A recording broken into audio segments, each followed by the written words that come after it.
Hello and welcome to Talk from Superheroes. Hey everybody, I'm Andrew Ivemy. And I'm Diana McCullum. And you're listening to Talk from Superheroes, where every week we discuss a piece of superhero television or film. And this week we are talking about Season 2 of The Mandalorian. We're talking about Mando. We're talking about the child, Baby Yoda. Your Baby Yodas, your Grogus. We're talking about the entire season. You guys always ask for this. We're doing the entire season of a show. Yes, we're getting into it, so we're talking about the whole shebang. The whole Mando of it all. The Mando of everything. We're going to talk about the Mando. We're going to talk about the Lorian. Yes. That's it. That's it. You already said other things earlier. I did. You circled back to listing a second time. Yeah, I got ideas. Okay. So we're going to be talking about Season 2 of The Mandalorian. Obviously, spoiler warning for this one. It's a pretty spoiler-heavy show, I would say. And people need to cool it, and we need to come up with some kind of an etiquette for The Mandalorian. For obviously, this season's done. The damage is done. It's over. Maybe the damage isn't done if you haven't watched the show yet. But for the most part, the damage is done. For Season 3... we need to come up with some kind of a system for The Mandalorian because it's getting bananas out there. I feel like it's going to be involved for also all the MCU shows too, though. Like yes. I think because Disney Plus releases one at a time, Ooh. and because these shows don't come out at a set time like Game of Thrones did, people think they can just tweet the spoilers when they see them. Yeah. And you can't, No. guys. We have to have at least a 24-hour moratorium. I think 24. I think at the minimum. I think 48. I'm happy with 48. I think Sunday is the day that people should be able to tweet spoilers out, and talk on social media openly about what happened. I get that we're not giving it a full week or anything, but yeah, it just exists. Like the talk to the spoiler of it all, and like the social media of it all, it exists in this weird in between where people are not giving it the same consideration that network TV gets. And granted, when like Game of Thrones was airing, there were people who maybe couldn't watch it live. And when you have time-slotted television, there is like a 2-day window where people maybe need to watch their recording or HBO Go or whatever they're doing. And this, it just doesn't have that same consideration that like a big, pivotal blockbuster show would have if it were on television. Yeah, and I think also it doesn't have the consideration we give like the movies because people have to pay to go to them and you have to go somewhere else. Right. So people do it take a long time. I think there's a feeling like because it's in your home, you can watch it right away. Yes. So you should just hear the spoilers. And like, no, guys, we were asleep. We woke up to an internet full of spoilers. And it also doesn't get the pause and consideration of a show that drops all at once as well. Because like if a season of something drops on Netflix and you got the whole season right away, people give that almost kind of a week to be like, okay, you're going to watch this in bursts. Not everyone's marathoning it first day. Or at least the courtesy to speak of it cryptically, which I think is perfectly fine to just kind of cryptically talk in code about a show or program for a bit. I don't mind cryptically at all. People who do cryptically right that really doesn't give things away, oh, chef's kiss. It's wonderful because you still get the joke if you've seen it, not spoiled if you haven't seen it. And it's a fine line, but people can do it. And you're totally right about dropping all at once. People will be more considerate. They'll speak more cryptically. Mm-hmm. Yeah.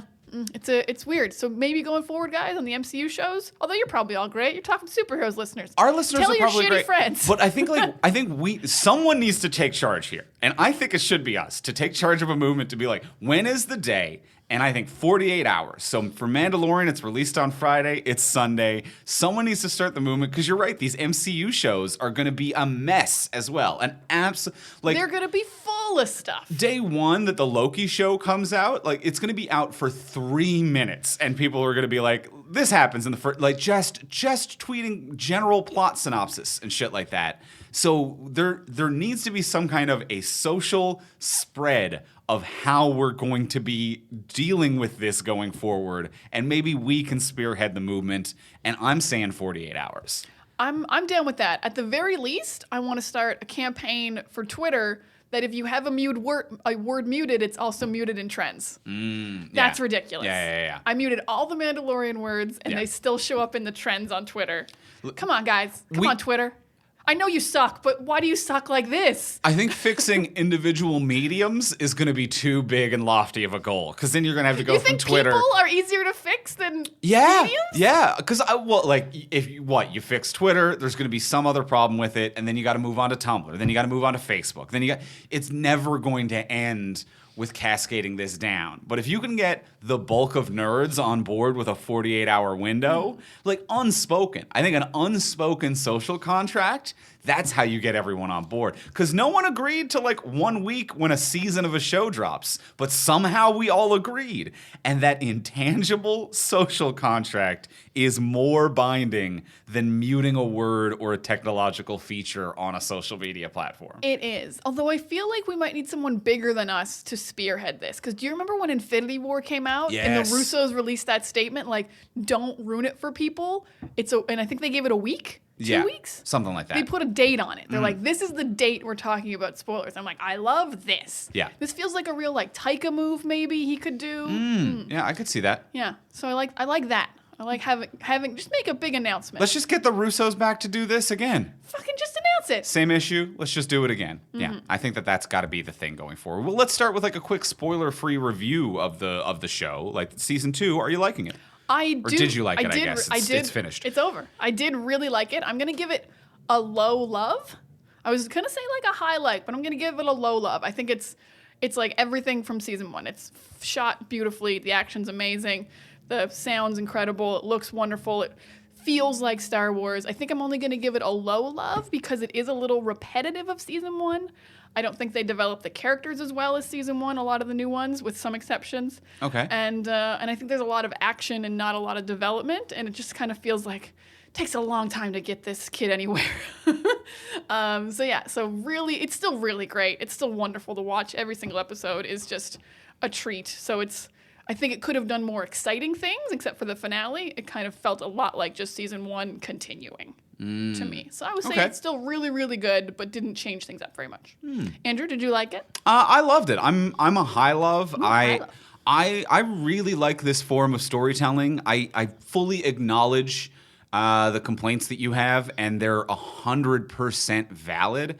I think I'm just more of a fan of this type of anthology stoic storytelling where like these little one-off side quests, and maybe it's just from years of being a video game person where side quests are sometimes more interesting than the main story, where I'm okay with having main characters that are unchanging if they're part of a side story that is changing. And I feel like all of the characters that are only in one episode or 1 or 2 episodes do have an arc and do change who they are, other than kind of Mandalorian and Baby Yoda. Most people, I would say, have completely changed who they are in their story arcs. And I'm okay then with having a stoic, unchanging type that is the character walking us through these side quests in these anthology series.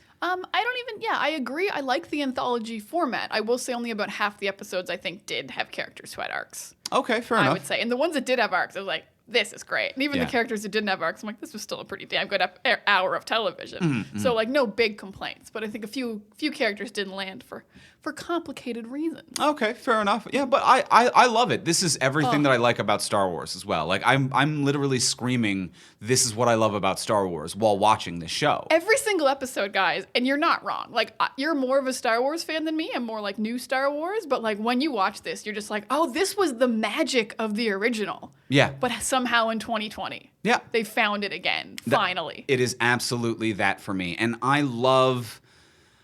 Well, I can't really get into certain loves without going into spoilers too much. But yeah, there's a lot that I love about this. And it's definitely not for everyone because it is that samurai, Western, stoic, unchanging, man breezes through town and changes that town forever kind of storytelling. It just isn't for some people. So if this is a show that you don't find joy in or you didn't find joy in season 1, I don't think you'll find joy in season 2. And I think it's an entirely valid opinion that I'm not trying to change anyone's mind on or fully flip them, because I think this is very, very well done for what it is trying to do, and what it is trying to do just won't hit 10% of people right. That's fair, because if you like really complex storytelling, this maybe isn't for you, because I feel like every single episode almost can be taken as its own.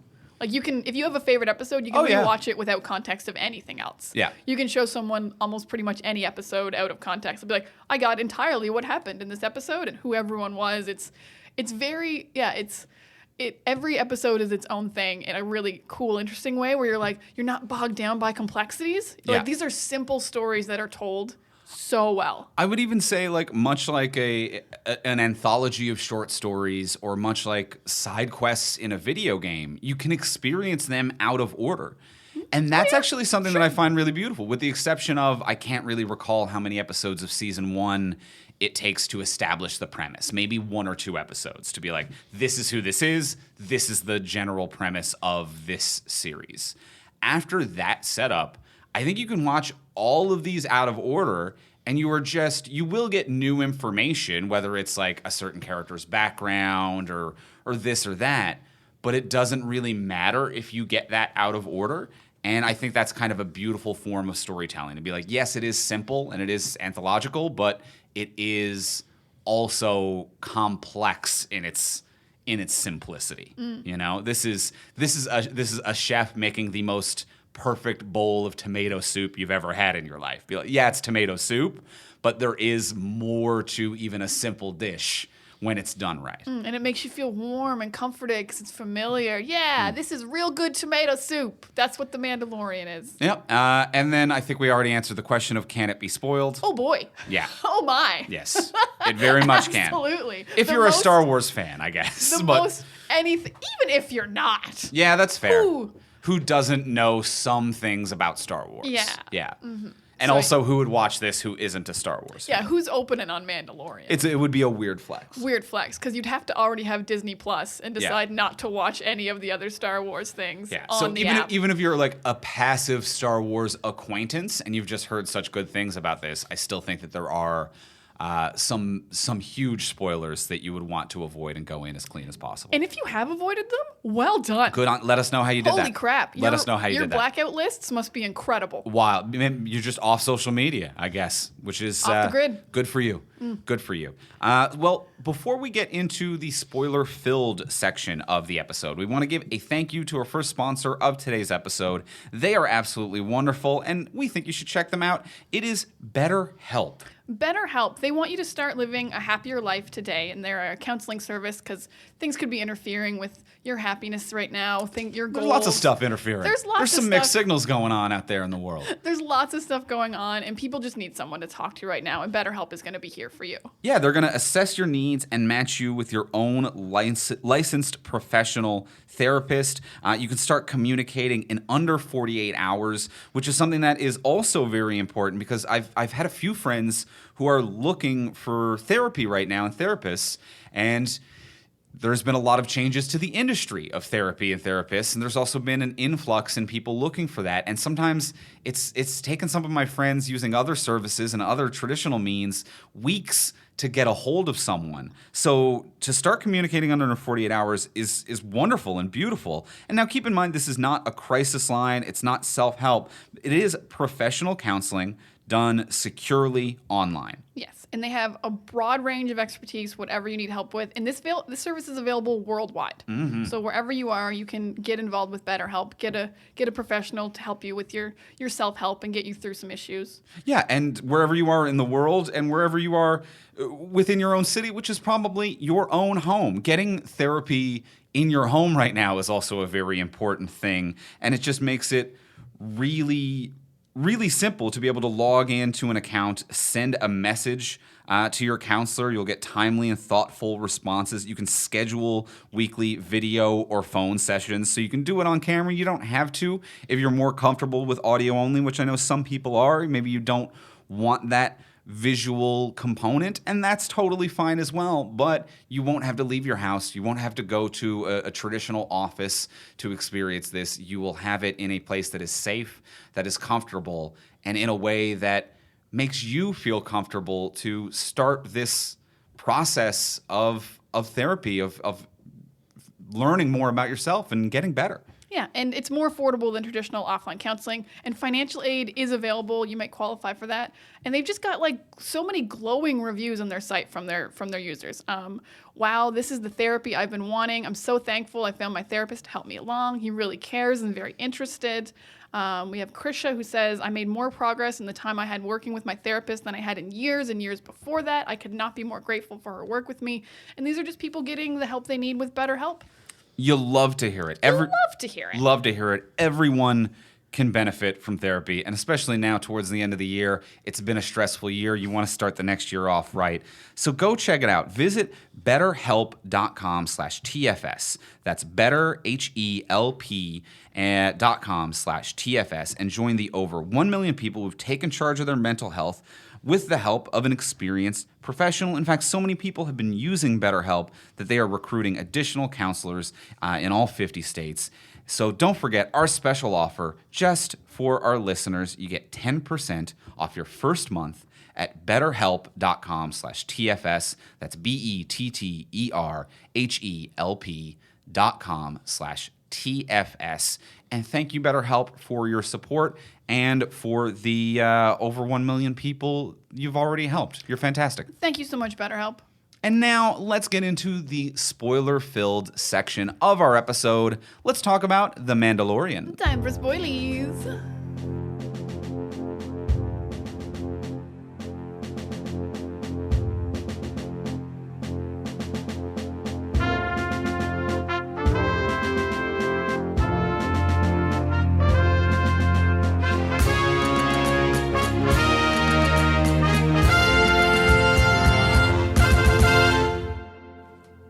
All right, so we have seen The Mandalorian Season 2. All of it. We've quite enjoyed it. Me, a bit more than you. Yeah, Just a little bit. Just a little bit. You love Star Wars, and I like Star Wars a lot. So yeah, I would like the episodes to be a little bit more dynamic every now and then, but each one is gorgeous. But like, I guess my complaint is they're all gorgeous in the same way the one before it was gorgeous. Right. Yeah. I will say that I definitely won't try to detract from any of your negative opinions on the show or your perceptions, because like I was saying in the opening, it's all entirely valid.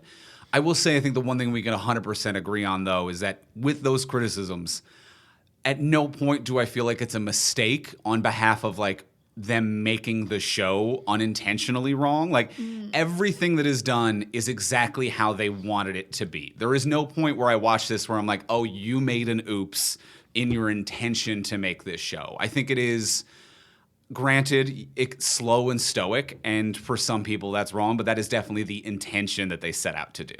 Oh, that's the intention. That's not any of the problems I have with it. I think, honestly, the only issues I have, which I'll get them out of the way, and then we'll just praise it for right away, Sure. is the episodes where I think there's just so much action and no character development. I'm going to give you the specific ones. I would say, lay it on me. I would say Katie Sackhoff's first episode. Right. Lizard Lady. We don't really get any development of Boba Fett and Ming Na. They have really cool action sequences, but I don't feel like I know Boba Fett or Ming Na any more than I did before afterwards. Oh, okay. And even Cara Dune and Carl Weathers. Like Cara Dune a little bit more, because we get into the Alderaan stuff a little bit. But Carl Weathers I don't feel like I knew anymore or that he developed anymore. Great action pieces, really fun adventures, but these characters didn't go anywhere.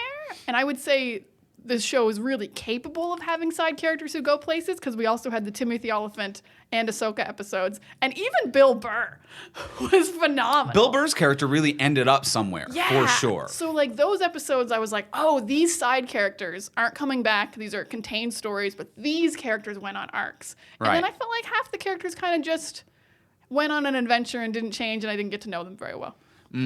Okay, I can fully track and buy that for sure. Because some of them, they're implied changed, like Carl Weathers' character. Well, he changed last season though. He Yeah. went from a bad guy to a good guy. But it still happened, I think, like fairly quick last season. I don't know. It just feels like we kind of ended on him being a good guy. And this season we got more of a continuation with Gina Carano's character as being like, last season we found out she was an ex-drop trooper. This season we find out she was from Alderaan, which is bigger.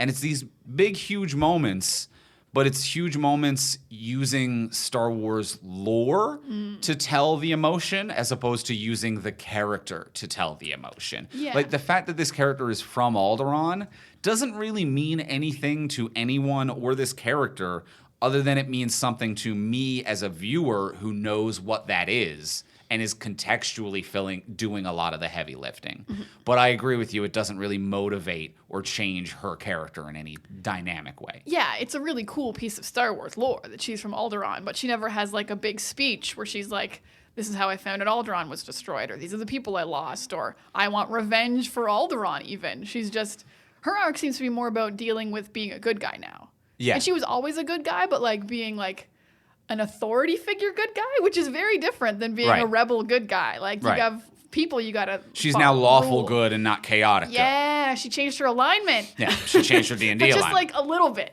Mm-hmm. She didn't do a full switch. Yeah. But just into, lawful good. So she has to deal with that. So I actually think Kara actually had like nice places to go. But yeah, the other characters I didn't feel they went anywhere. They were fun side stories. But. Right. I think it's so weird that Bill Burr's character is one of the exceptions to this. And I think one of the strengths of the writing and where this show really shines when it comes to these little character pieces is when they don't rely on the pre-existing lore of Star Wars. So to have what is the name of Gina Carano's character? Cara Dune. Cara Dune. So to have Cara be like to have that reveal to be like she's from Alderaan. Us as an audience are like, oh wow, how does that affect you at all? And it just never comes up on screen. But Bill Burr kind of going through this journey of being a thief, mercenary, distrustworthy bastard. He was a stormtrooper, was left to die, realizing that the Empire discards its dogs of war. These are bigger themes that don't simply rely on pre-existing knowledge from the audience. Even though I know that they do reference certain things from like the Battlefront 2, the recent video game. Like it is referencing, yes, pre-existing deep lore stuff, but it is based on a soldier's betrayal of the system and realizing how dogs of war are treated. Yeah. That is very important. Yeah, he didn't bring it up in passing and leave you to fill in the knowledge with your Star Wars knowledge. Yeah. To fill in the rest of the story. Like, they told us all of Bill Burr's story. And that's what made him so good. And also, the fact that Bill Burr is in Star Wars. Space Boston. It means it exists. There's a Space Boston somewhere. And for him to have the audacity to be one of the best parts of the season, that's wild. Yeah, it really is. Like, his performance was incredible. They did really write him really well. Even, like, little things like, he doesn't really want to go. It's just him to get out of jail. But when Mando goes in and needs backup in the cafeteria, and a cafeteria doesn't sound like a place you're going to need backup, but he did need backup at a cafeteria. He needed some social backup. Yeah. He needed a buffer friend in the cafeteria. And Bill Burr was there for him and put his life on the line. And this was a great sequence. This is one of my favorite episodes. A great sequence, and I can't remember who directed that specific episode, but a great direction for Bill Burr as well. Because in season 1, as ridiculous as it is to think that there's a Space Boston and that Bill Burr is in this universe to begin with, I like the idea that this was a long, long time ago, and Space Boston has existed until now, and we live in like new Space Boston. Right. And Bill Burr is from like old Space Boston. Old Space Boston. You got a problem with your Millennium Falcon. I'll park that fucking car over here. The fact that it exists is insane. But in season 1, he was a fun character, kind of playing a man with the attitude of real life Bill Burr, who happens to be a thief. If real life Bill Burr was a thief, I'm like, you have changed nothing about who that character would be.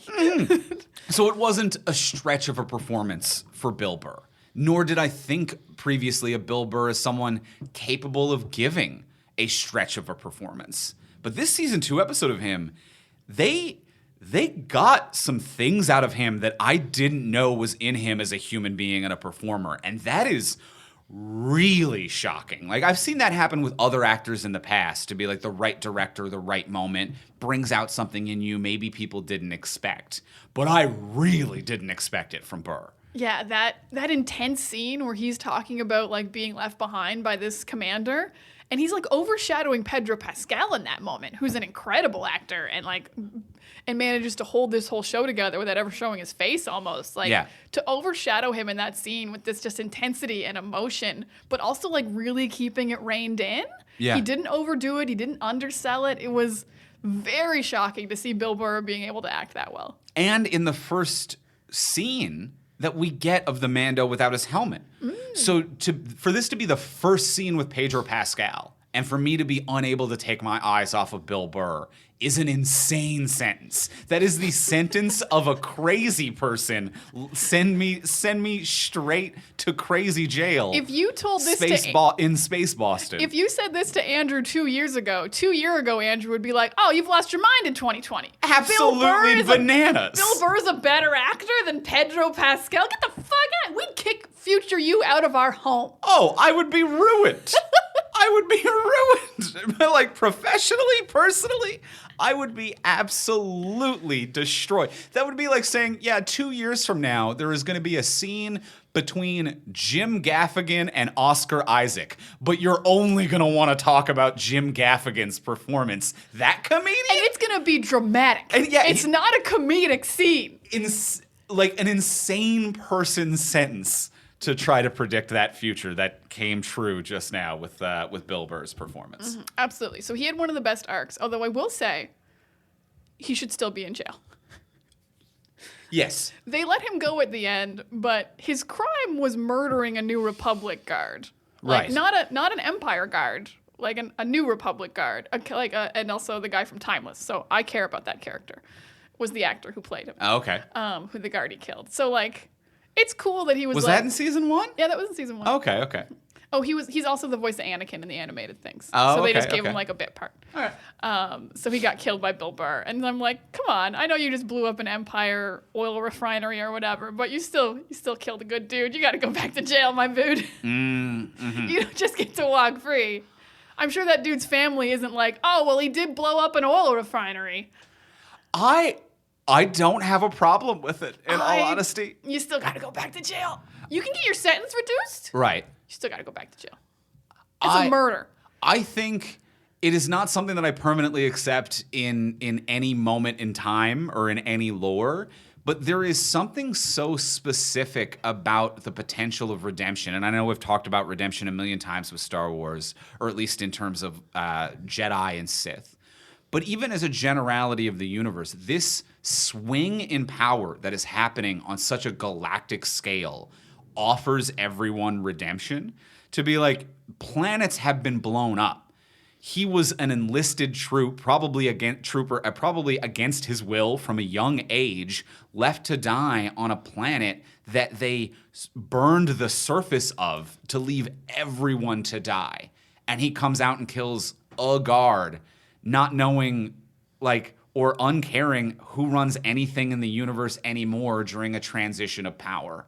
I feel like if there's any point to be like, we lost the paperwork there because he then blew up a Nazi oil refinery, that is we don't love that you killed that guard, but you blew up a Nazi oil refinery after being conscripted at a young age and left to die on a planet's surface that was burned while they were blowing up other planets. Like, you've had a fucked up go.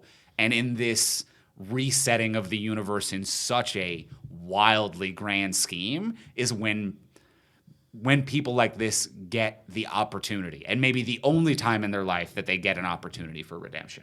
Maybe, but I'm going to say if we're going to say that we're offering him redemption, we have to keep a closer eye on him then. Oh, he gets no other chance. Like, if he shows up in season 3... and he's fucked up. And he does one thing wrong, never another chance ever. See, I would even say, you have to keep a close eye on him now. Like, he has to work at Kara's office and do the paperwork. Like, you don't have to go back to jail, but you have to be doing good things that we know about.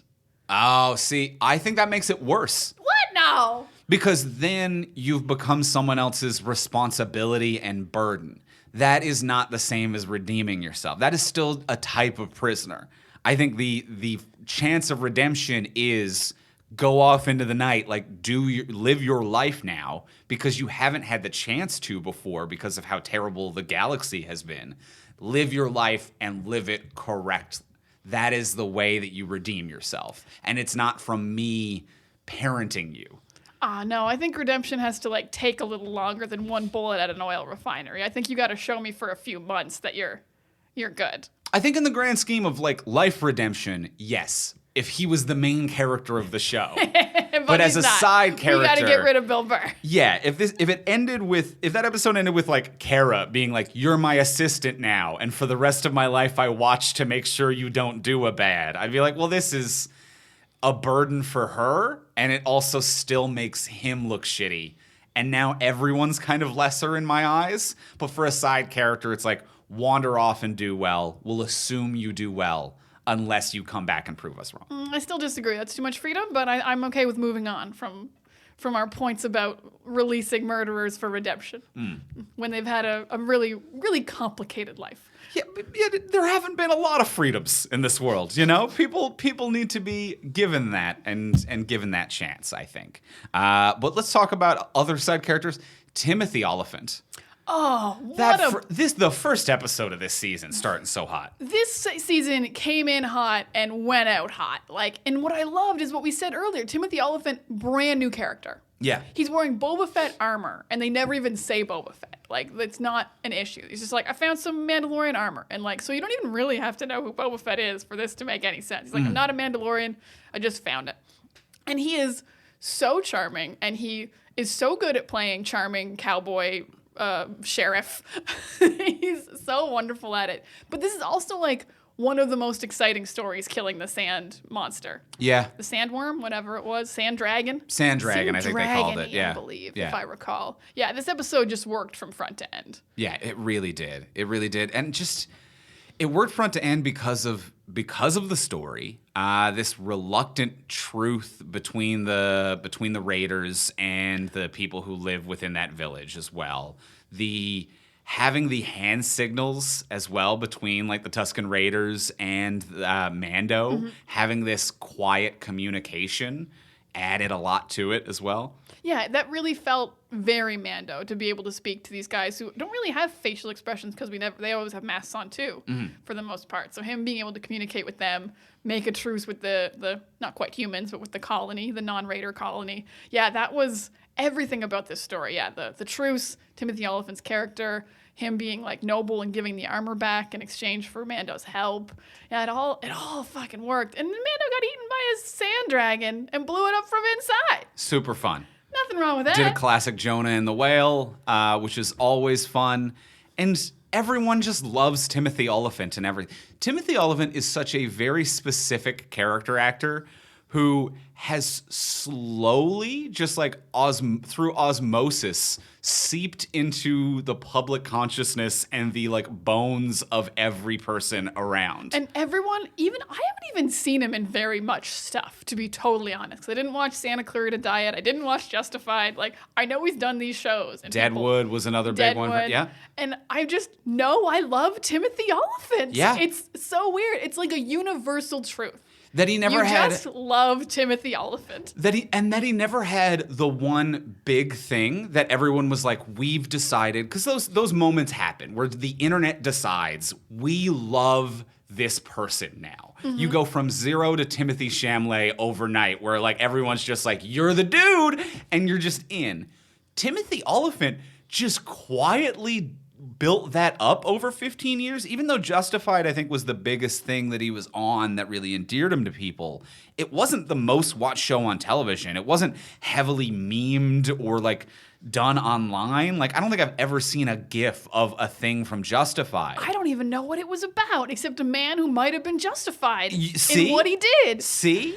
So between that and Deadwood, and he was the villain in the Die Hard revival, Live Free or Die Hard. I was going to say that's definitely his biggest thing, and I actually think that was his least favorite performance I've seen him in. I really liked him in that. Yeah, okay. I feel like that was underrated because it was a middling movie where he really showed up and made some fun-ass decisions as Timothy Oliphant does. Okay, because I really liked him in Go. I don't know if that's a Canadian movie or not. It is not. It is not Canadian? I don't believe. Okay. He was great in Go. That's forever ago, and I loved him in Go, and I've liked him ever since then.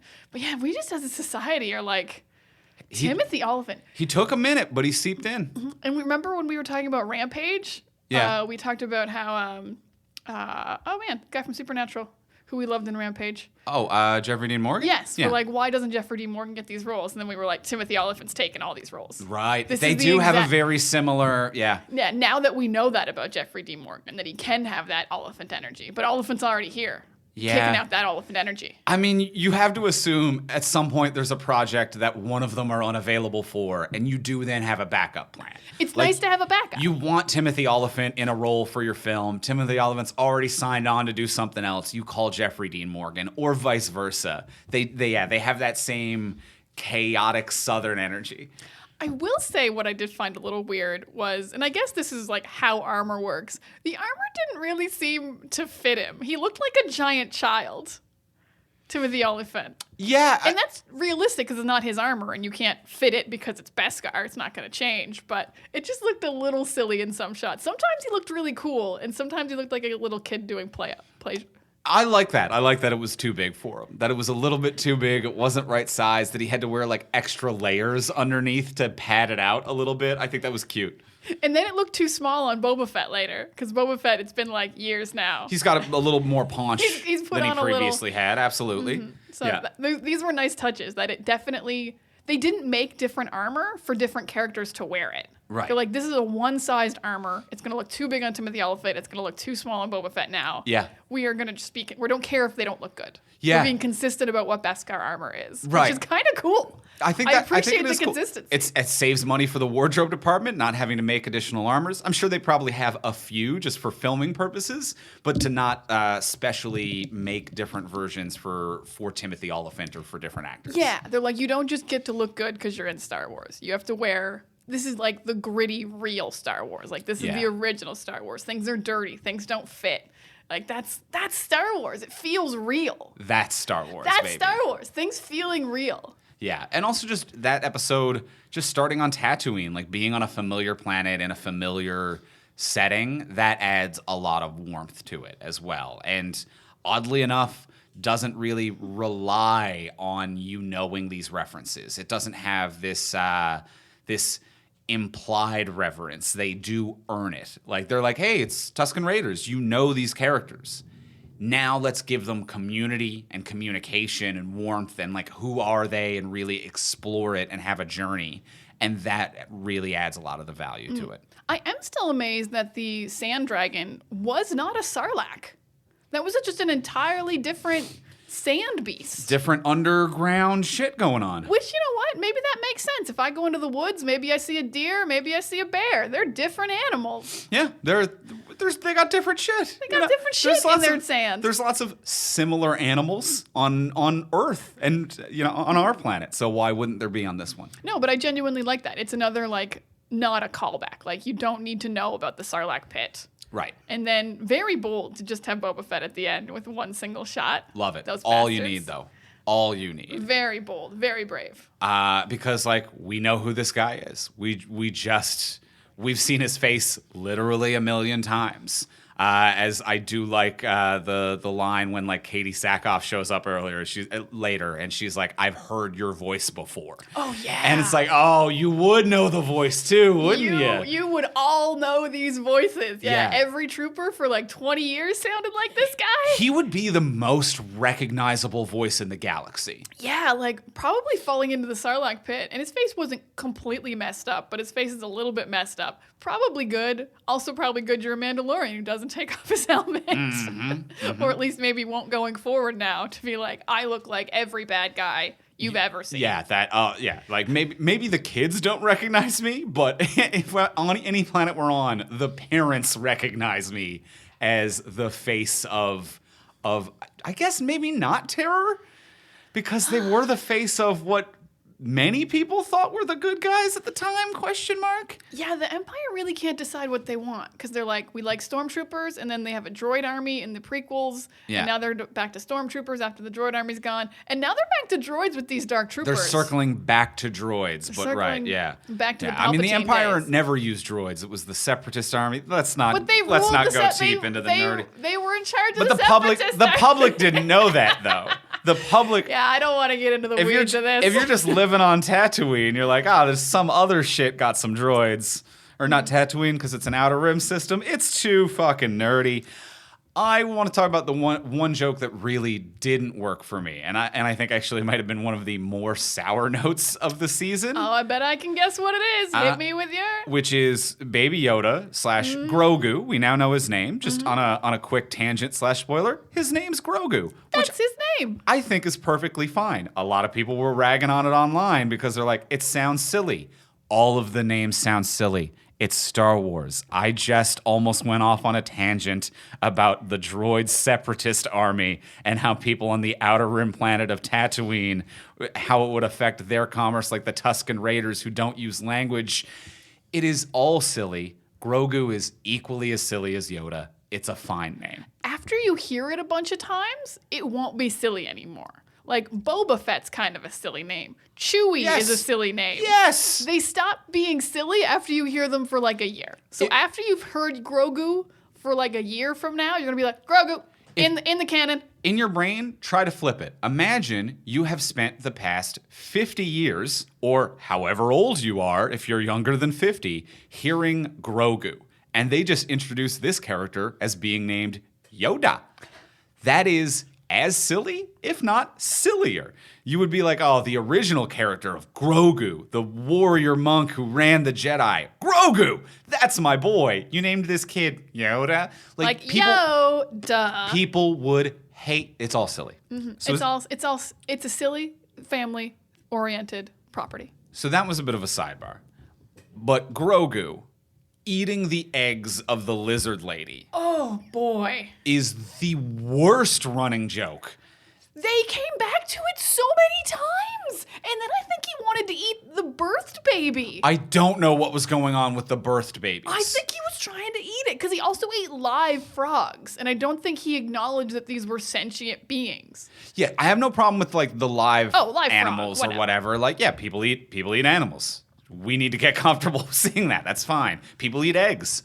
We need to get comfortable with, but eggs of a sentient being. Yeah, who we know and she's like, these are my only eggs and I need my husband to fertilize them or we won't have children. Who hired you for a job? To protect me! You're eating your employer's children.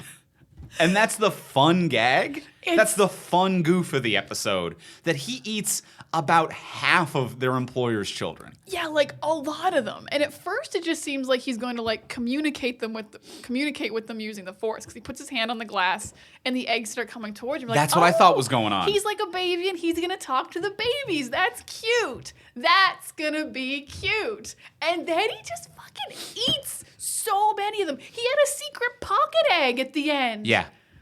A pocket egg? What are you, a video game character? Just put a sandwich in my pocket. Yeah, just sandwich pocket, egg pocket. You're a classic video game character. And to the point where it became especially upsetting in a later episode, actually, when Ahsoka is like, oh yeah, he's fully sentient and can speak in full sentences, just like you have to do it telepathically. I'm like, so he knows about sentient creatures. He's had Jedi training. Like, he's not just an air quote baby. Like, he can make decisions and rational thought and understands full sentences, the world. Comprehension. He knows the pain that she feels seeing that half of her children have been murdered. And she's, like, protecting them as much as she can and trying to keep them warm in the hot tub. Like, no, this was awful. Really terrible. And the tone deafness of this. And to revisit it so often. Like in comedy, you want to do, typically comedy is in 3 beats, for those of you who don't know. You set up, you revisit, you pay off. You do 1, 2, 3. This was like a 7-beat joke. They beat this joke to death. They did it way too many times, and it wasn't funny on 1. It wasn't funny on 3. It really wasn't funny on 7. Why they introduce it so hard to be like, love this lizard woman. She's one of the last of her species. Super cute. She's super cute. She's super friendly. She wants to protect her children. These are maybe the last of their species. Isn't it funny to watch our cute, lovable character commit genocide? No. No. It is not at all. I don't know how this made it to the final product. It is surprising, but also even without the egg stuff, this was my least favorite episode of the season by far. So I kind of get how it made it into this episode of all episodes, I guess. Because I just thought it was very aimless. The spiders were boring. The only good part was when the rebellion showed up to help in the X-wings. So that whole episode to me was kind of like a wash.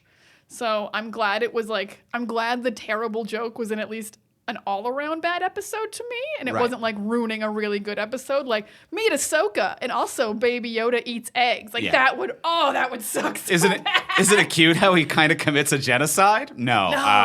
Also, Ahsoka's here. Yeah, that would be rough. That would be rough. So I'm glad it was in at least a forgettable episode. But terrible joke. I didn't dislike the episode as much as you. I really just hated that joke, but I do think it's the most mediocre episode of the season. Yeah, it definitely. But the moment with the rebels was really nice. The rebel moment is nice. That was wonderful. Yeah. Well, let's take a quick break in the podcast to thank our other wonderful sponsor of today's episode. It is tpublic.com. Oh, tpublic.com. Give it to me. I'll eat it every week. I'll put those shirts on my body. Don't eat them. Well, then I just buy more. All right. And I'll love them just as much. That works too. But they are not recommended to be eaten. They are recommended to be worn. To be worn or other things, because you don't let the name fool you. You don't have to just get a t-shirt. You can also get accoutrement.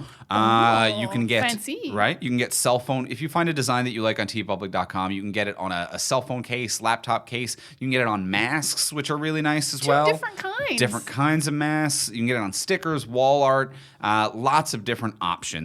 And if you are in the mood for clothing, it doesn't just have to be a t-shirt. You can get sweaters, hoodies, pullovers, zip-ups, tank tops, lots of different options as well. And all of their designs are really cool because they are cool, they are unique, and they are unique because they are submitted by independent artists who design them specifically for your wonderful viewing pleasure. Like one design that I'm liking right now is one that's called The Way. And it's a nice half of Mando's helmet. And then on the other side, in just a really fun like Star Wars font, it says, "This is the way." And it's cool and unique, and I like it a lot. I really like it. My shirt this week is called Galaxy Friendship, and it's Mando and Baby Yoda in silhouette in this like orangey purple style. And there's a downed cruiser in the water. And it's just, Star Wars silhouettes are beautiful. And this is the thing. These are indie artists who love what they're making. So the artists of these shirts love Star Wars, and you can feel it in the design, and it's not just like a mass-produced thing that you're going to get anywhere. It's going to be unique and wonderful, and it's going to make you feel something. Feel something. I feel something when I look at this Mando and Baby Yoda shirt, and I feel nice. It's nice to feel again. So check these designs out on our storefront, which is at tpublic.fromsuperheroes.com. That's teepublic.fromsuperheroes.com. And use that storefront, because when you go to that link, you will see those shirts we just mentioned, as well as other ones we've mentioned previously on the podcast, other ones we own and wear and like ourselves. But you can also search around the main site. But if you use that link, not only do you support the designer of the t-shirt, but you also directly support this podcast as well. You support us. Yeah, this so podcast? It's a double down. You support two different people. Holy crap, that's a lot of support. Or at least three different people, because it's two of us plus whoever made the design. And yourself. 4 distinct people is who you're supporting if you shop through our storefront, which is at tpublic.fromsuperheroes.com. Once again, that's teepublic.fromsuperheroes.com. And thank you, TeePublic, for your support. Thank you so much, TeePublic. And now, back to The Mandalorian. May we speak about Ahsoka? Yeah, please. Oh, she was so great. This was exactly what I meant about introducing a character and really fleshing them out, because not to rag too much on Bo-Katan, I believe is Katie Sackhoff's character, I didn't think they introduced her well. They really relied on animated knowledge, I think, for that character. But Ahsoka felt like she got introduced, and they were like, here's a new character. She starts the episode. These are her goals. She wants to save the city. She wants to fight this woman. And they don't even get into her backstory, which I kind of love. I love that they weren't anything like Anakin's apprentice, any of this stuff that happened in the animated series. They were just like, here's a cool Jedi with 2 lightsabers, and she's going to have a great bond with Grogu. And she has her own story going on, but it's not too much. Yes. Yeah. I think they did a perfect balance in the Ahsoka episode. And Rosario Dawson was incredible. Rosario Dawson is incredible. The makeup was incredible. There's so much that I want to say about Ahsoka. The first one, just on the makeup aspect. This character is beloved from the animated series. Fans of the animated series love her. But I had previously, before seeing this episode, thought that she was one of the most animated-ass characters possible. Like one of the least likely and able to translate to live screen. I had seen people online be like, I hope she shows up in Mando. I hope she shows up. And I'm like, please no, she will look ridiculous and terrible. There is no way it can visually look right if you try to honor the animated series, or you need to completely redesign the character, which will alienate the fans. They somehow did both perfectly. They somehow honored the original, changed it a little, and made it perfect for screen.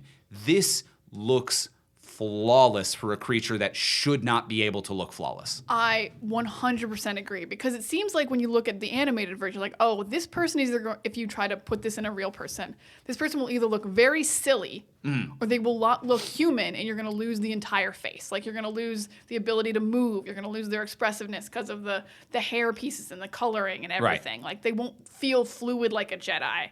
But they found the absolute perfect balance of making her look exactly like the animated version, but making her look fluid and human and expressive and natural. Like, everything seemed natural. Like, it wasn't like I'm like, oh, that's a human with some horns glued to her head. Like, when you see other characters. Like, even when you see, like, the big guy in Jabba's palace who has, like, the big tusk, which is even kind of similar. Yeah. You're like, that's just a human with stuff stuck on. But, like, she looks like an alien in the most natural way that I can ever recall seeing. And in a way that is also tolerable for a lead character is the other thing. Because when you bring up Jabba's palace is a great example. When you look at Jabba's palace in Star Wars or in the final episode of this series, all of the creatures there, whether it be the guy who's sitting in the throne with the kind of head tentacles / horn / hair wrapped around him,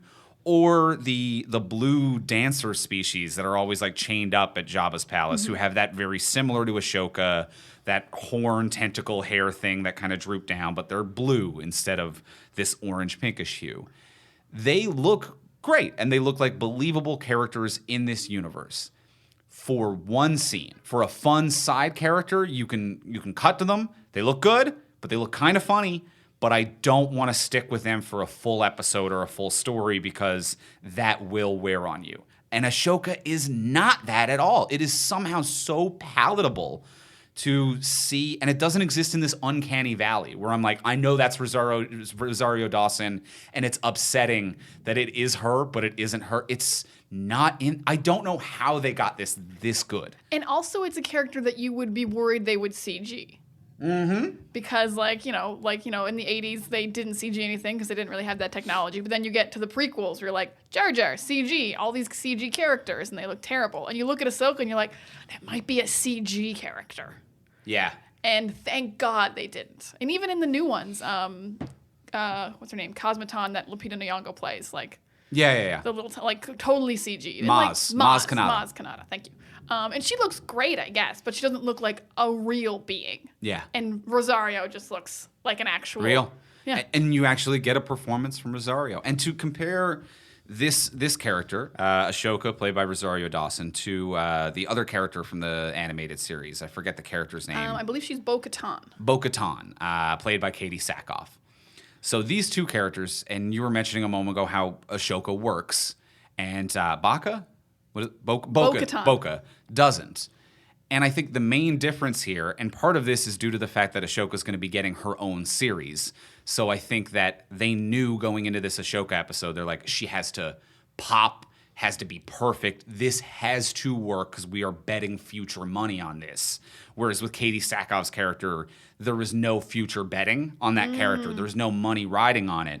So when Ahsoka shows up, they're like, we need to reserve her backstory and information for those who don't know it. Some of you know it from the animated stuff, but for those who don't, we need to reserve that because we're going to explore that emotional journey in our own series.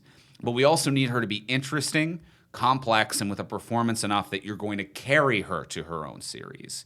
Whereas when Katie Sackhoff shows up, they mention the character's name, who apparently I keep forgetting. Because I didn't watch a lot of the animated ones. That's a big blind spot for my Star Wars lore and mythos. But they introduced Katie Sackhoff's character, and they're like, this is Boca. And she stares at the camera. And I know a lot of the fans, just from looking at online reaction, were super excited about this. And I'm glad that people were excited, but it was just a reference on a reference. That people were excited because, A, people really like Katie Sackhoff. And Katie Sackhoff seems wonderful. I loved her as Starbuck. You know, there's a lot of good things to like about Katie Sackhoff. And then people were like, I love Bo-Katan from the animated series. And it's like, okay, great, good for you. But they do nothing with her character at all in this show. Like, she just exists. In her introductory episode, definitely. Like, she takes off her helmet, and then they're like, the camera even seems to be acting like it's her. And I'm, as someone who didn't watch the animated series, I'm like, who? Who is she? Yeah. What do you mean it's her? And they don't introduce her in the opening like they do with Ahsoka and kind of give her own story going on. So yeah, I would totally agree that they really kind of give her as this like present to the animated series fans in her first episode, and they don't flesh her out. There's not much for her to do. They just kind of have a quiet battle. I will say I really did like her though in the finale. Especially when she wouldn't take the Darksaber. That felt like there was a history there, and there was actually an emotion there and a story there.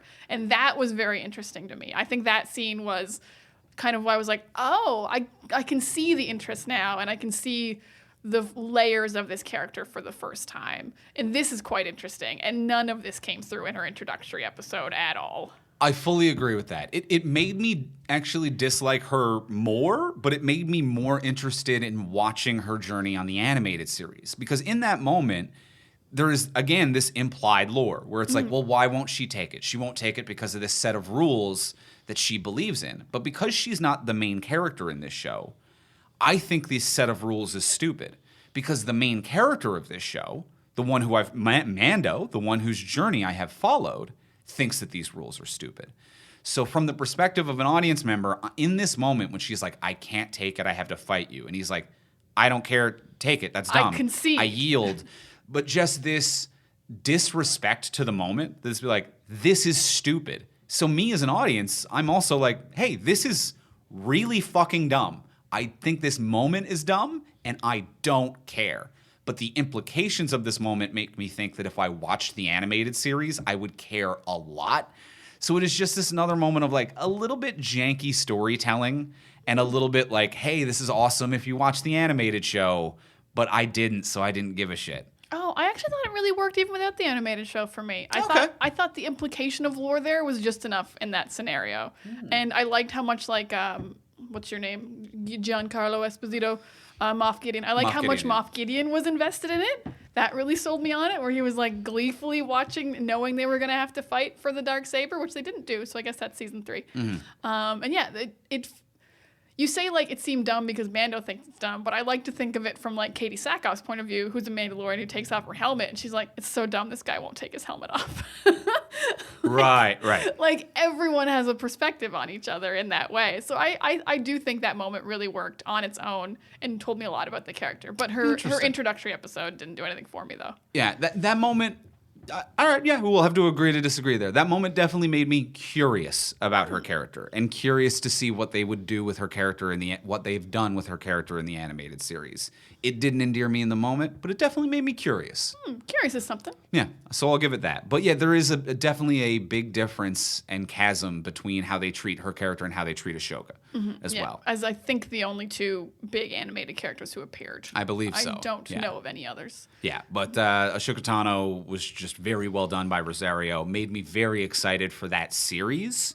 And this is another character who, not being a huge fan of the animated stuff, I've seen some. I'm like, you have a curious backstory, and you're definitely an interesting premise, but you've never grabbed me. But in this moment, I'm like, you fucking grabbed the shit out of me. I need to watch this show. It will be great. I will say, they did not know how to get rid of her character without taking Grogu. Yes. This was a mess. So she's like talking to Grogu and she's like, he needs to be trained. I'm a Jedi and he's a real nice boy, but I think you should just let his powers go and like don't train him because then they won't look for him anymore. And then she's like, or he'll be dangerous if you train him. And then at the very end, she's like, well, you can go to this temple and see if another Jedi will train. I'm like, should he be trained or not, Ahsoka? Yeah. Should Grogu be trained or not? You can't have it both ways. You can't in one scene be like, he shouldn't be trained, and then the next scene be like, maybe you could find another Jedi who will train him, even though I personally don't think he should be trained. They had no idea how to get rid of this character. And this is a constant problem with the extended universe to a certain degree, and just Star Wars outside of the Skywalker series.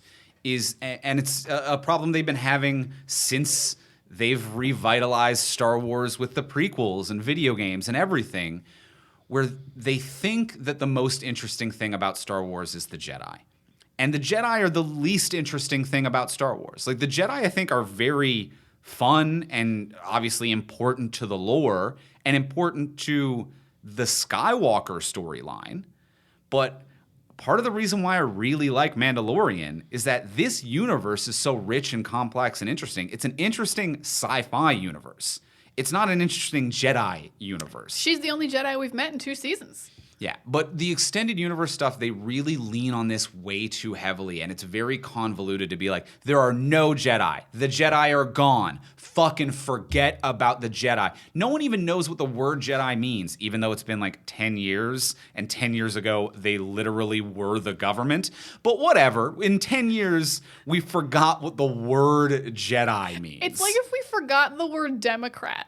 Yeah. Like, we just wiped it out of existence, and in 10 years we were like, Democrats, never heard of them.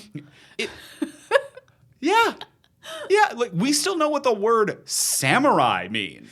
Like, we don't have those anymore. They're not making the decisions, but we know what a... So anyway, it's insane, but they really keep forcing this, like, there are no Jedi, except for Luke Skywalker, he's out there somewhere, but there are no Jedi. Well, there is Ahsoka, and she could train this one, but she can't train this one. But you could go to this temple and find someone else to train this one. But there is no other. There is Cal from the video games. Cal's out there, but there are no other. He does have someone training him who used to be a Jedi, but they cut themselves off from the Force. But at any given time, they can just reconnect back to it. But they need to find someone else to train Cal at a different temple that helps find other Jedi. But there are no other.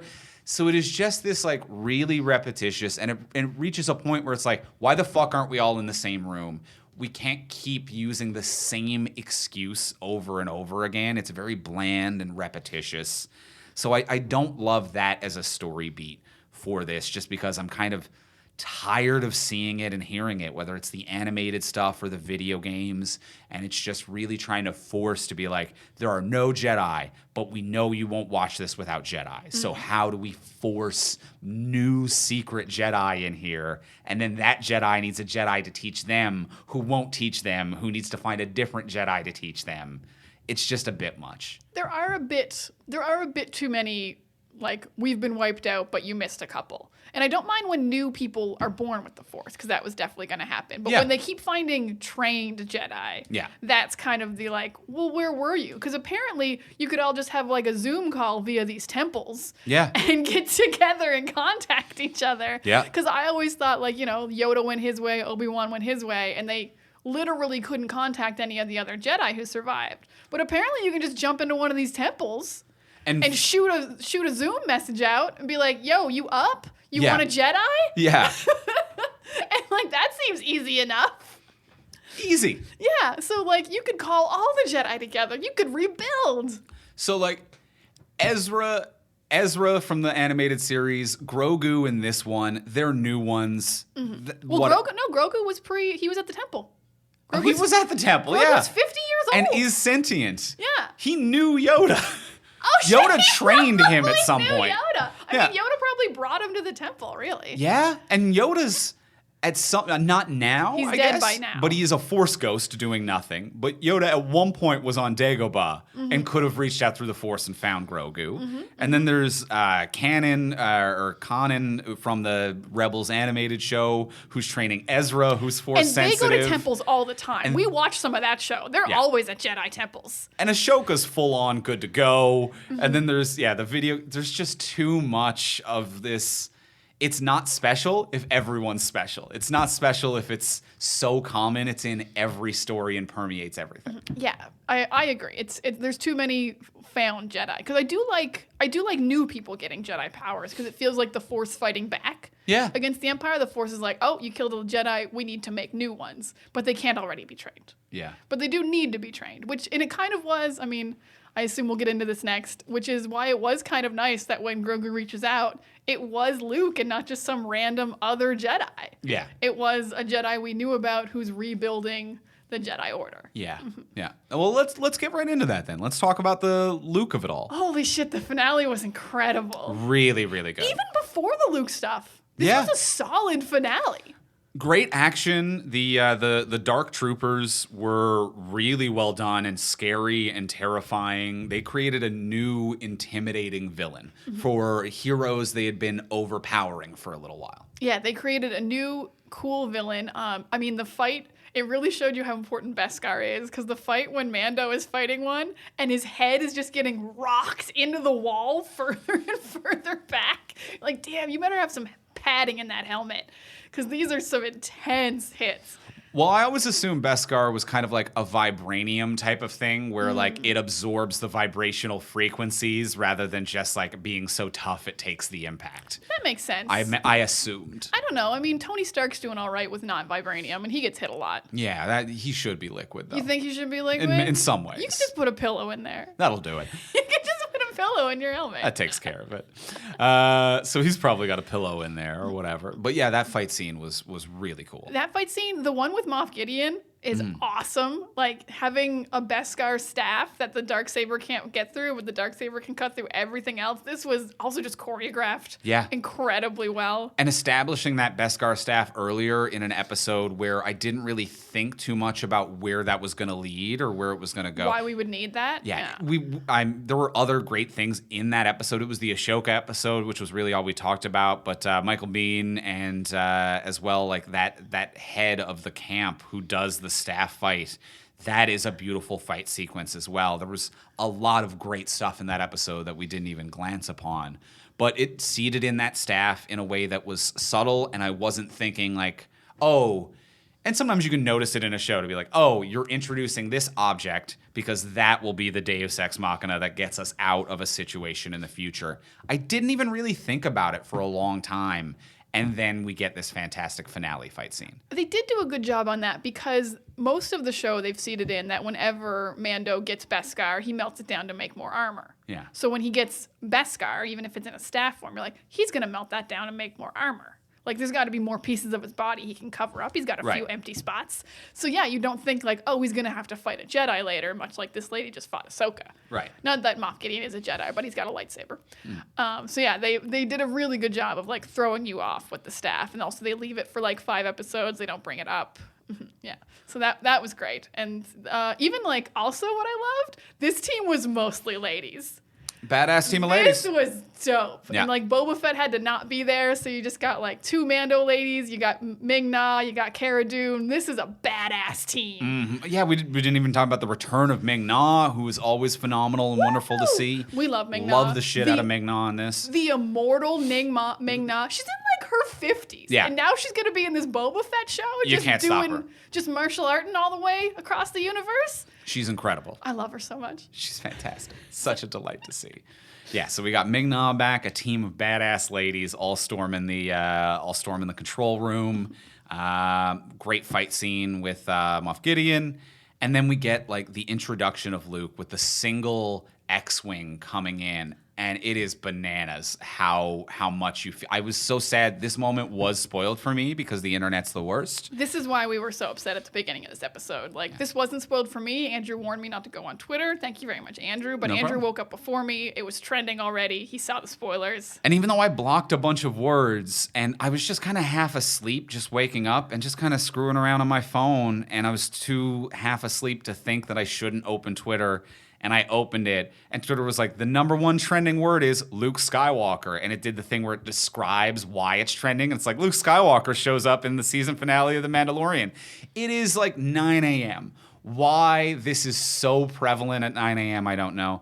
So Luke shows up. It takes me a moment or two to get over sadness that I'm not experiencing the elation that you were feeling sitting on the couch next to me. I loved it because I hadn't seen any spoilers. And honestly, when Cara Dune is like, oh, it's one X-Wing, like, how's that going to help? And also, every time we'd seen an X-Wing this show, it was the same Rebel guy. That's right. It was, I don't remember his name. He's on Kim's Convenience. That's right. Canadian actor. Yep.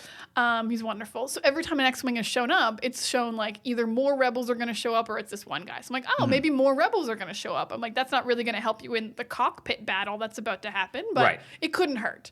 So then when it's clearly Luke, oh my God, and he's just tearing down these droids that like Mando could barely handle one. Yeah. And it really shows like height of his power, Luke Skywalker, like what that looks like. It was so great because it's a wonderful fight scene. It's so empowering. And also, though, it really shows you why Mando would be willing to let Grogu go with him.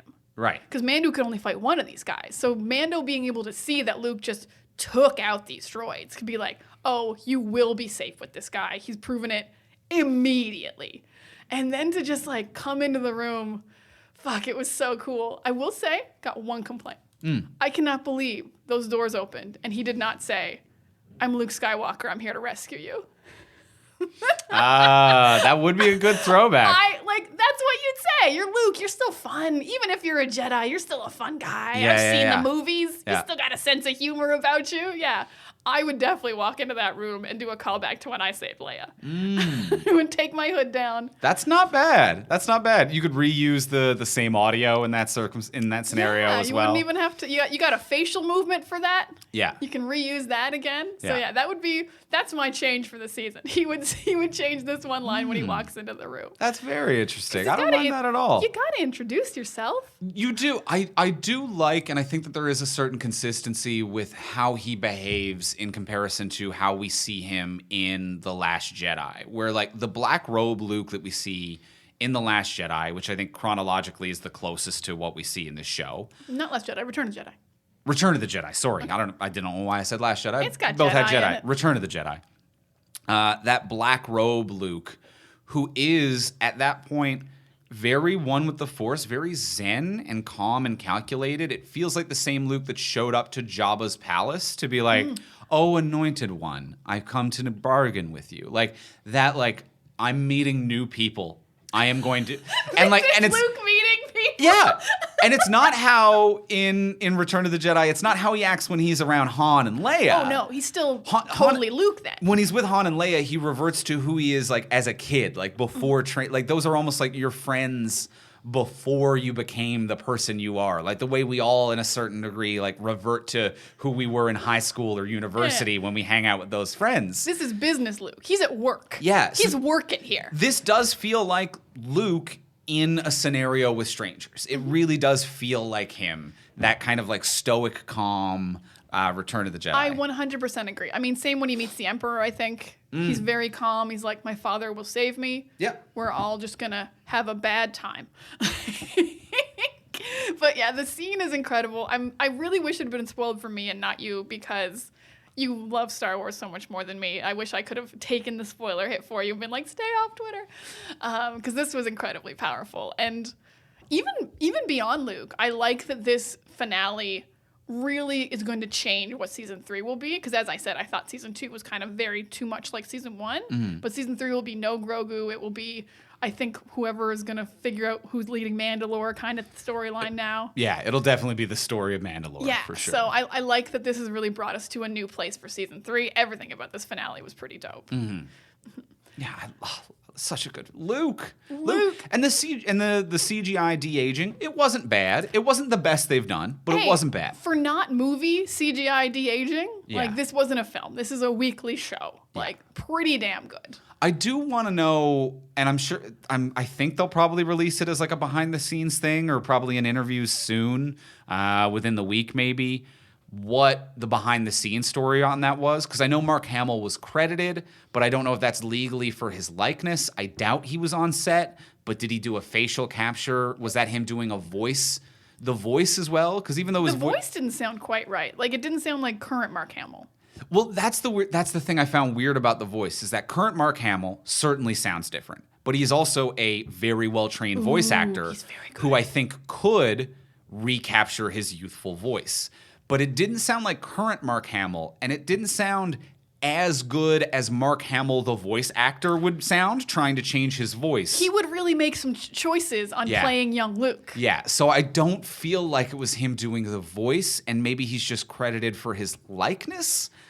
I do want to know who was on set, who did the voice, and is that credit just for likeness? I do want to know these three things. Because every time they've done a young actor that they're de-aging, pretty much always, unless they're like not de-aging them too much, they've gotten a young stand-in actor and just like changed their face a little. Like they got a young Leia, even though Carrie Fisher was still alive during Rogue One. Like they got a young actress. Like so I don't think they were just marking Mark Hamill's current face. Yeah. They definitely were using like old Luke footage and just putting it on a new actor. Yeah. So it's going to be interesting to because they're definitely going to release like a behind the scenes like this is how we made Luke. Yeah, I want to know the who, how, and why for sure. But yeah, it wasn't bad. It was enough that it wasn't seamless, but it wasn't so bad in a way that it took me out of it in any regard. It was well done, I think. And also I really liked that believably within the story, they found a way for Boba Fett to be involved, but not there. Yeah, that would have been awkward. If Luke walks into a room and Boba Fett's there, that's a different scene. Yeah.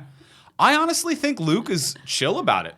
If Boba Fett was there, like Boba is a bounty hunter who captured Han, who had a bounty out on him. Like, and then Boba was just like, bye. I'm like, you got me. You hit me. I fell into a sarlacc. That's it. I think Luke would just be like, hey, Boba. If Boba's chill about it, I think Luke would be chill about it. Yeah, because Boba is not like the man who hunts and hates Jedi.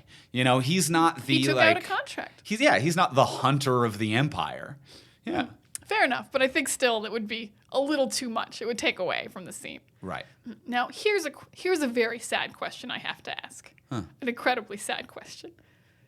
Did Kylo Ren murder Grogu? There are going to be a bunch of articles and think pieces about whether or not Kylo Ren murdered Grogu. Because he's pretty small. He's a small being. And he ages so slowly. By Force Awakens, he's probably still the exact same. Yeah. Like he's 50 right now. Right. So in like 20 more years, he's not going to be much exact different. same size. Yeah. So, I mean, Luke said he killed all of his students. I think Grogu's dead. Luke said that Kylo killed all of his students. In the same way that Obi-Wan said Anakin killed all of the Padawans. Like, I think that in classic Star Wars fashion, they're over the next 15 years of them making Star Wars properties, they're going to be like, Kylo and the Knights of Ren killed all of the apprentices, except for the 13 convenient ones that have not come up for some reason that we then base video games, animated series, and other properties on, who happen to be off-world, and like 4 of them were hunted by the new Empire or by the New Order, and like 4 of them cut themselves off from the Force, and 2 went into hiding and never tried to find Luke for some reason.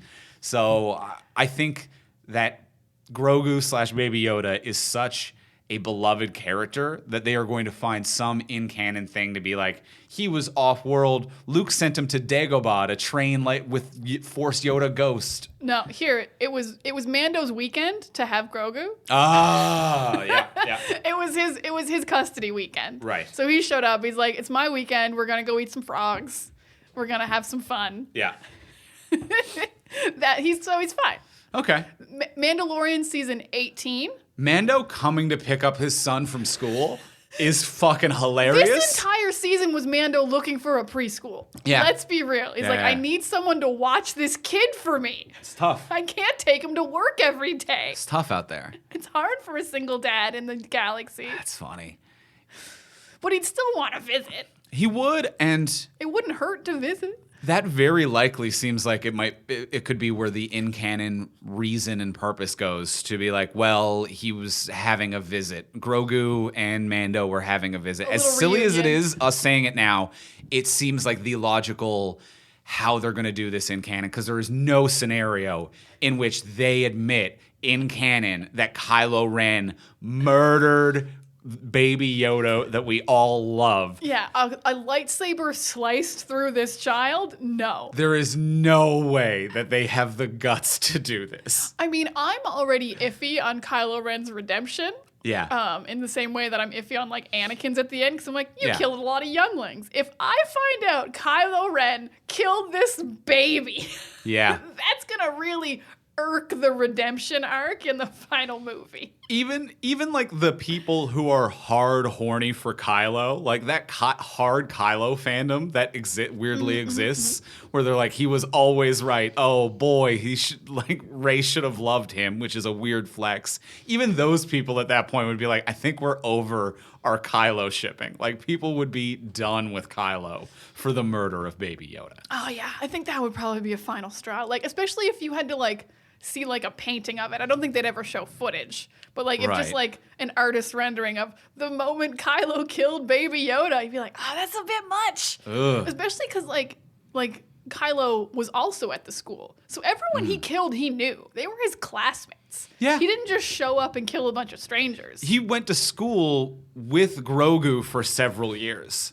This adorable little bastard. And then he was like, time to kill all you guys. Time to slice him. Yeah, it really changes things. It really does. But it was a great finale. But I'm just worried about Grogu now. Knowing what happens to Luke, We all are. we've all got concerns.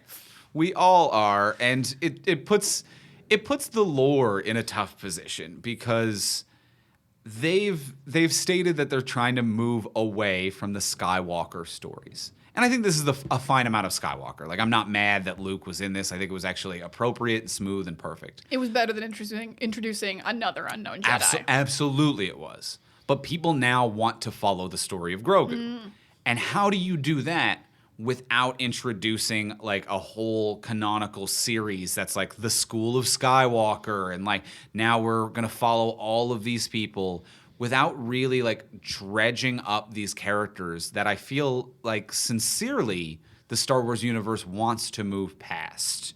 Both just in finding new valuable things for them to sell and not just milk one thing until it's done.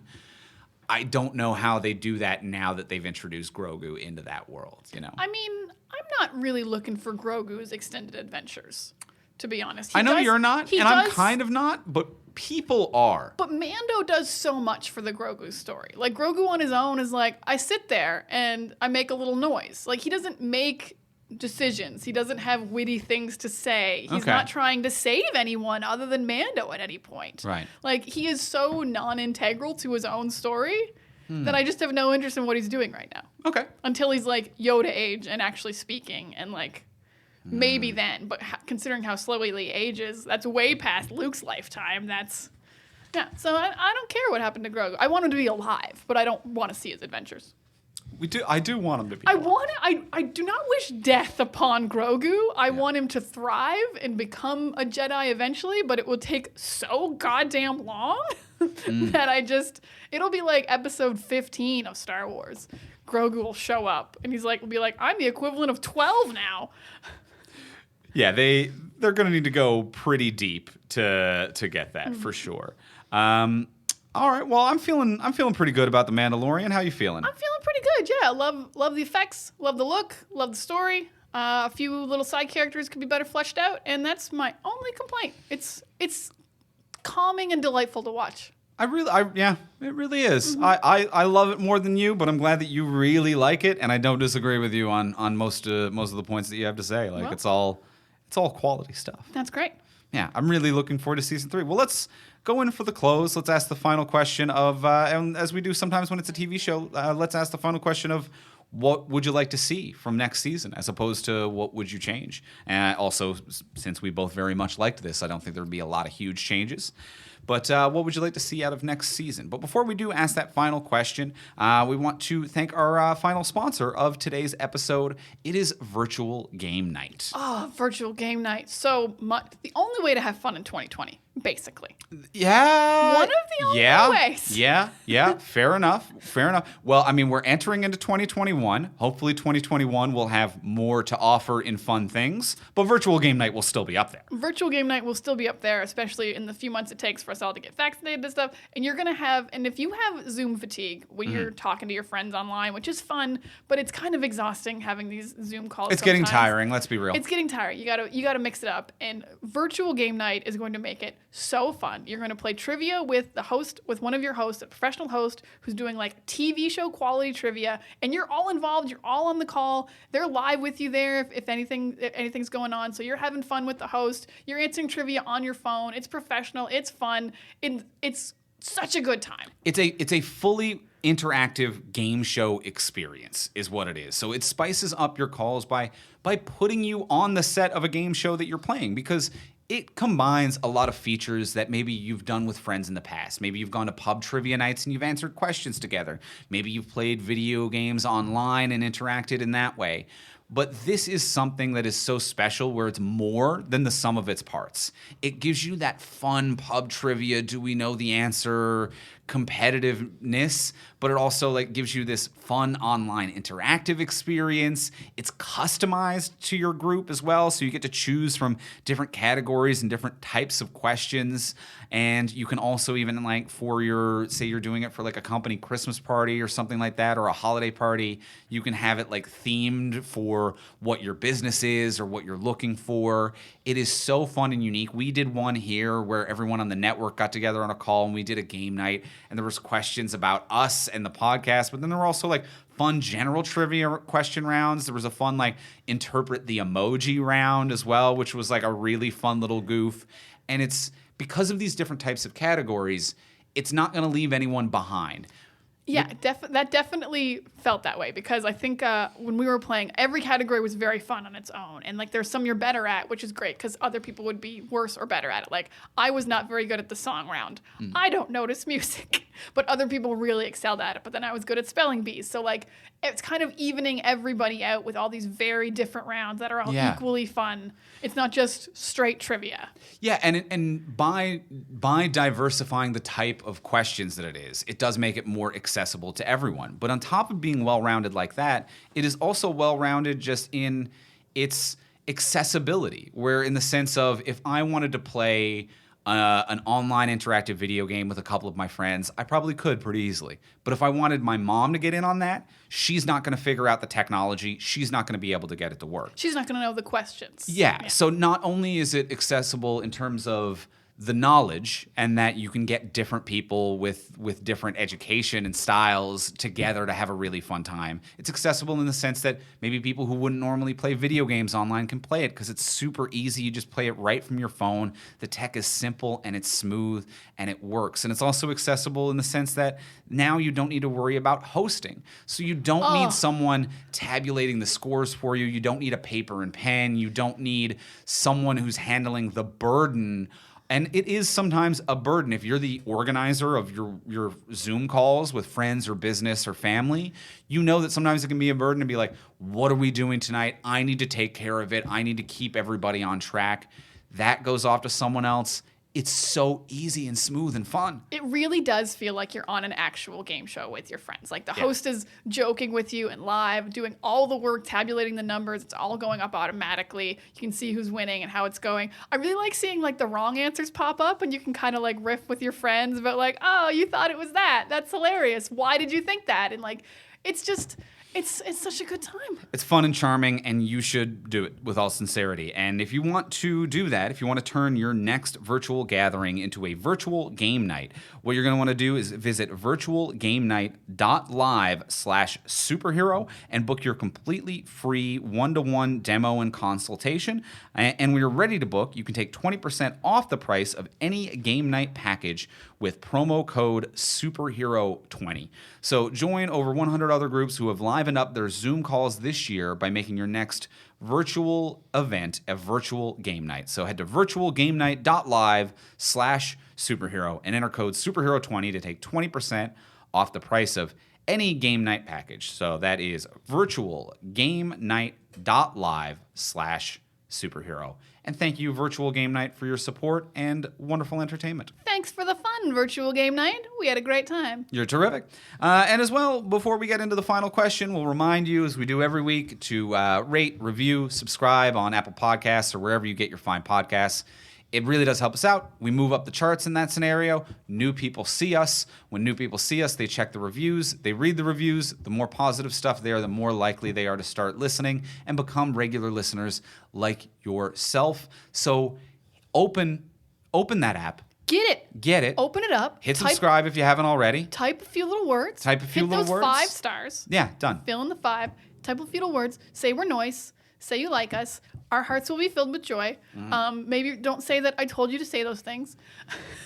or do. We don't care. We got no shame. No shame. No shame. Just 5-star reviews. Free way to support the show. We love it. Thank you so much for those of you who have done it. And if you haven't, give that to us as a little holiday gift.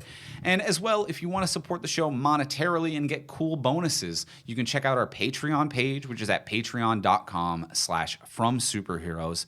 And when you head over there, you can contribute to this network as little as $1 a month or as much as you can afford, and you get cool bonuses for doing it. Even at the $1 level, which those add up, make a huge difference. Oh, so much, you guys. We got like just the other day, we got a couple $1, and I'm like, oh, these are all just yum. Yum. That is a celebratory day when we get a few new $1 patrons. So even at the $1 level, you get our webcomic text from Superheroes a day early, and it's always fun interaction. It's fun when we release those a day early and we see the comments to be like, this is a new classic. And we're like, oh, okay. Like, just getting that early feedback to be like, oh, people are hyped for this one. I also like to see how many likes they get on the Patreon, because then I'm like, oh, this one's going to do well. I'm like, oh, shit, this sucks.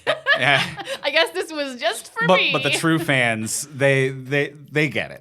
They get it. I know they all get it. So that's happening at $1. If you do have more to give, you can kick in more, 2, 3, 5, 10. At the $10 level, you become a hero patron, which means you get an exclusive and bonus episode of this podcast every single month that's only released on our Patreon feed.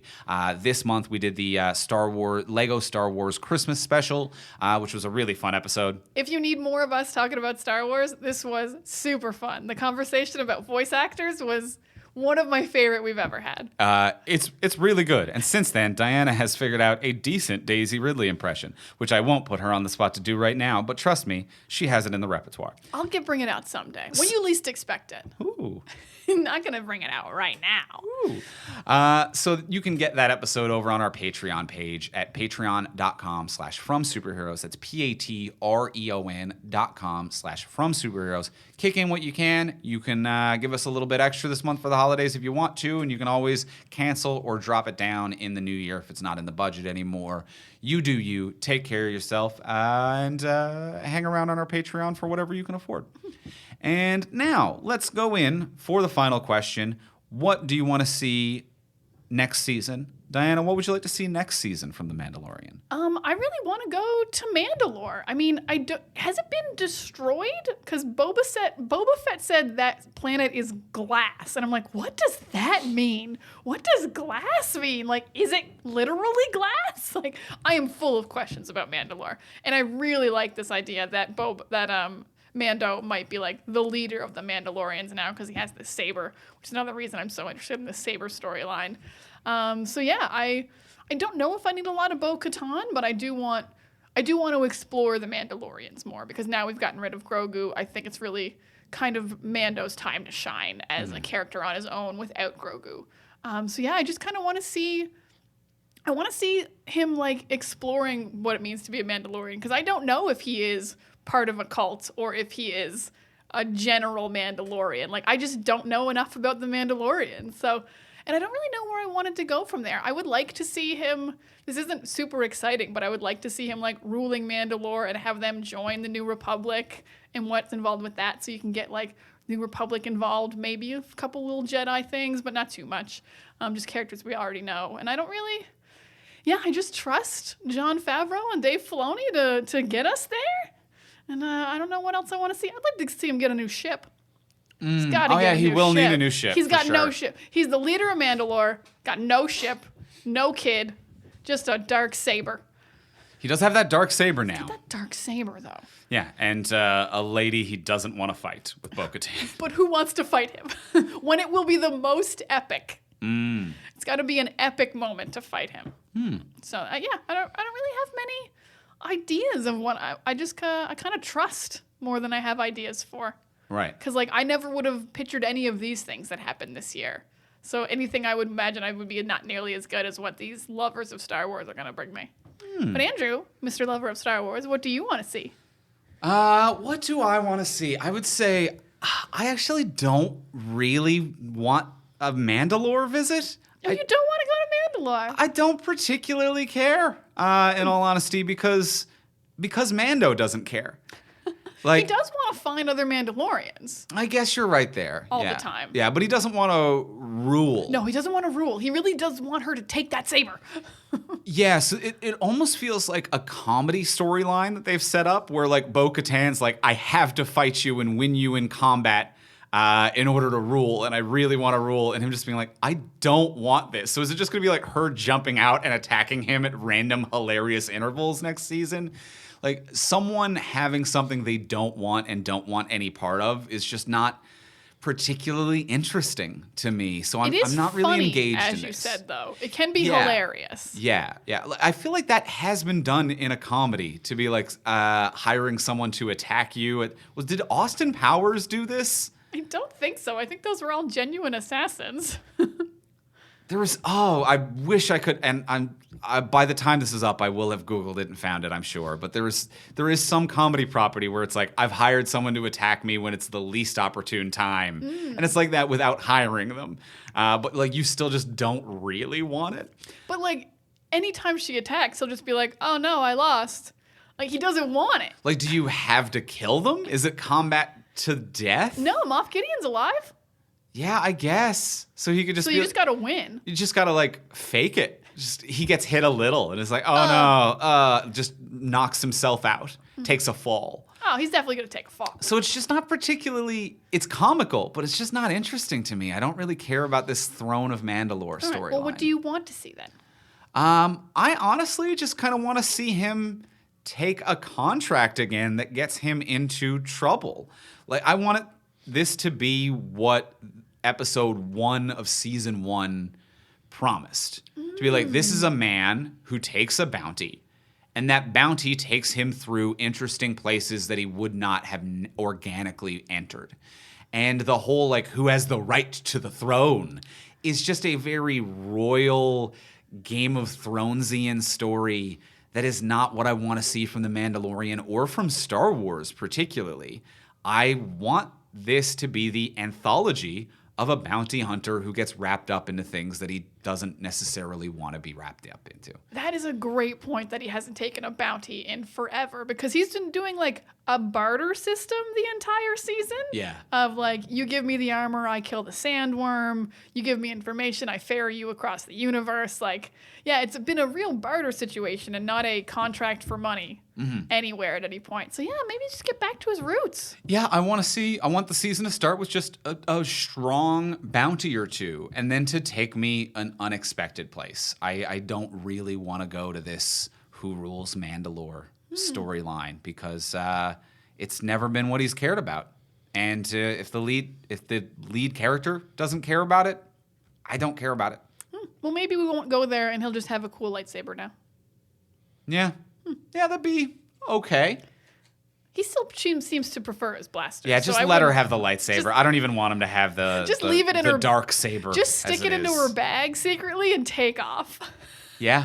What's she gonna do? Well, yeah, if you just bury it in the dirt somewhere and leave, and she's like, I have to beat you to get it. You're like, it's gone. I don't care. I do not want the throne. Leave me alone, please. We'll see where that. I am mildly curious where it goes, but not in like a full season arc way. Just like, how are we gonna resolve this little tidbit? Yeah, I want it to wrap up, and I want to meet some new characters. Go on some new journeys.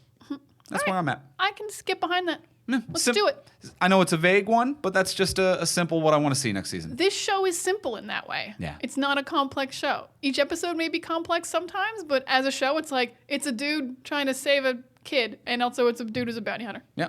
And I'm also curious to see where they go with the Book of Boba Fett, also starring the immortal Ming-Na. The immortal Ming-Na. Love her so much. She's going to be great.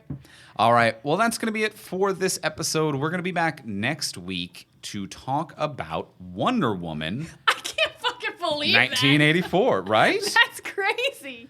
That's a little nuts. Direct in our homes, a theatrical film. It's 84, right? Yeah, 1984. 84 is, yeah, part of me is like, is that the year?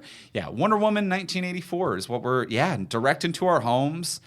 We presume there's still some issues with streaming in Canada and international release, so hopefully we don't have to change this last second. We're 99% sure that next week's episode will be Wonder Woman 1984. We will do our best to get the Wonder Woman. We will take care of it. So we will see you next week to talk about that. In the meantime, if you want to get a hold of us, you can reach me on Twitter at Ivimey, Ivimey. You can reach me at Words of Diana. There's the Ray that you know and love. It's me, Ray. And you can reach both of us at From Superheroes. We'll see y'all next week. Check out my pinned tweet